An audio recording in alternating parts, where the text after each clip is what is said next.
अथ श्रीराघवेन्द्रस्तोत्रम्।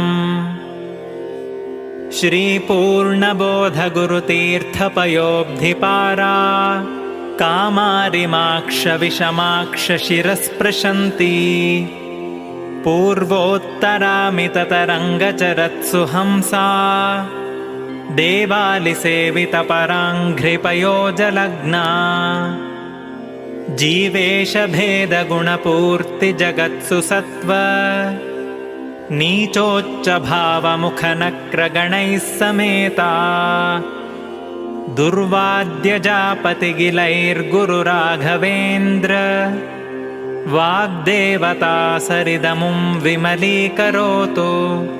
श्रीराघवेन्द्रः सकलप्रदाता स्वपादकञ्जद्वयभक्तिमद्भ्यः अघाद्रिसम्भेदनदृष्टिव